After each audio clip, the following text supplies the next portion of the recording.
एक दिन मैं अपने दोस्तों के साथ खेत में दारू पीकर सोया हुआ था। हर कोई दारू पीकर नशे में टल्ली हो चुका था। मैं मुंह खोलते हुए खर्राटे ले ही रहा था कि तभी मेरे फोन की रिंग बजने लगी। मैंने फोन में देखा तो वो मेरे माँ का फोन था। मैं अपनी जगह से खड़ा हो गया। मैंने अपना चश्मा मेरे दोस्त से छीना और उसे जोर जोर से लात मारी। साला मरता भी नहीं, जमीन पे बोझ, मेरा गॉगल पहन के सोएगा भोसड़ी वाला। ऐसा बोलकर मैं वहां से निकल पड़ा। मैं झूलते हुए जैसे तैसे जमीन पर पाँव रखकर चल रहा था। कुछ देर बाद मैं मेरे गाड़ी के पास पहुंच गया। मैं गाड़ी पे बैठ गया, जैसे तैसे किक पर पैर रखा और किक मारी, लेकिन गाड़ी चालू नहीं हो रही थी। अबे भोसड़ी के, उसमें चाबी तो लगा। मेरे पीछे से आवाज आई। मैंने गाड़ी में देखा तो वहां पर चाबी नहीं लगी थी। सच बोल रहा है बे, लेकिन ये कौन बोला पीछे से मेरे? मैंने मुड़कर देखा तो पीछे कोई भी नहीं था। पीछे तो कोई नहीं है। यार ये क्या हो रहा है यार, बहुत पी ली यार, बहुत नशे चढ़ गए। चलो यहाँ से निकलता हूँ, मैंने मन ही मन बोला और किक मारकर गाड़ी स्टार्ट कर दी। और उसके बाद मैं घर के रास्ते पर चल पड़ा।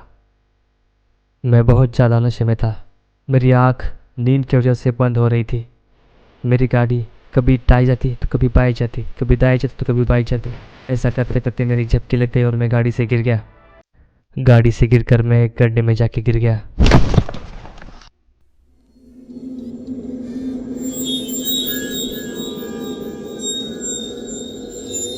कुछ देर बाद मुझे होश आया। मैंने खुद को संभाला।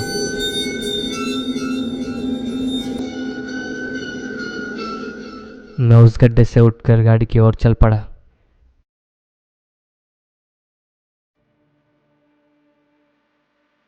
मैंने अपनी गाड़ी उठाई और उस पर बैठ गया। मैंने उसे स्टार्ट करने की कोशिश की, लेकिन वो चालू ही नहीं हो रही थी। इसलिए मैंने उसे स्टैंड पर लगाया। क्या यार, ये गाड़ी को भी अभी बंद पड़ना था।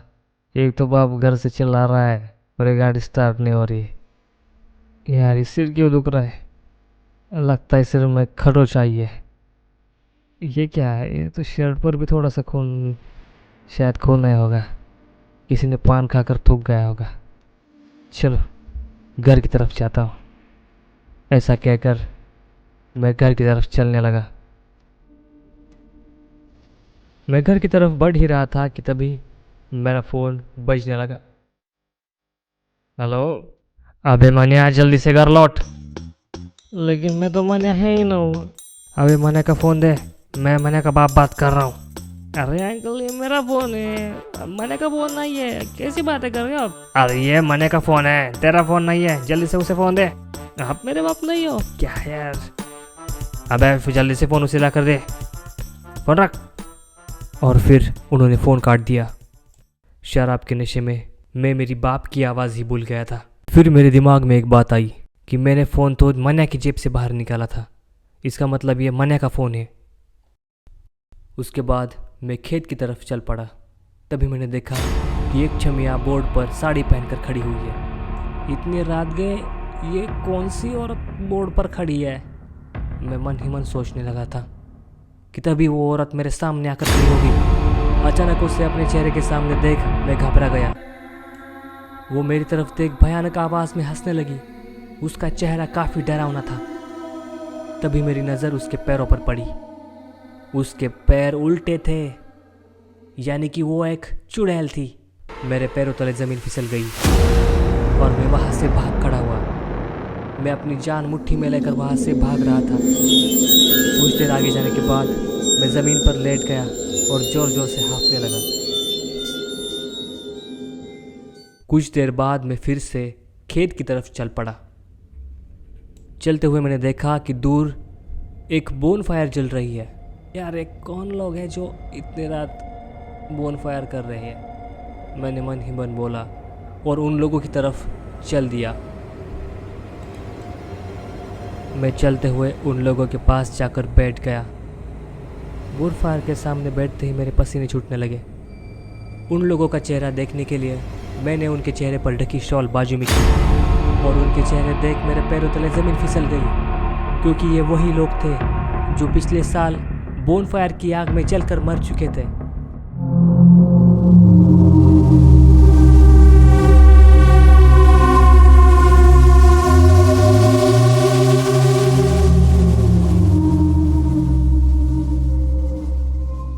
कुछ देर भागने के बाद मैं फिर से थक गया और ज़मीन पर लेट गया। खैर कुछ आराम करने के बाद मैं वापस खीर की तरफ चल पड़ा। मैं चल ही रहा था कि तभी रास्ते पर सामने से एक गाड़ी आई।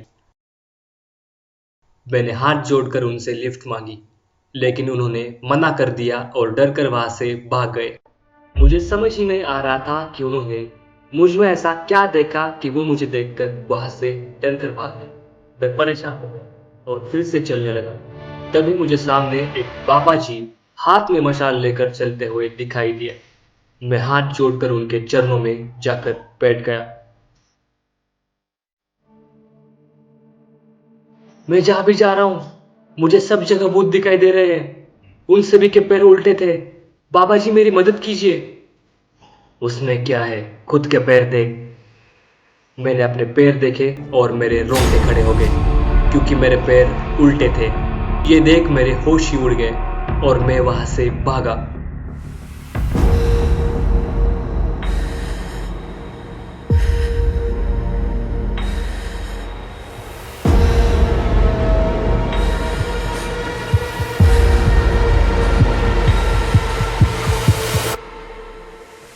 फिर वो बाबा जी बड़े मजे से वहां से चले गए और पीपल के पेड़ से उल्टे लटक गए। इसका मतलब वो खुद भी एक भूत थे। मैं भागते हुए उस जगह पर पहुंचा जहां पर मेरा एक्सीडेंट हो गया था।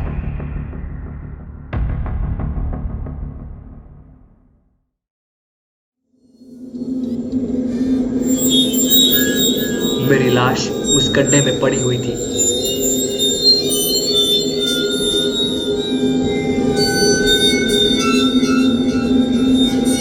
मैं सिर पकड़कर अपनी जगह पर बैठ गया। मेरे सामने मेरी खून से लथपथ लाश पड़ी थी।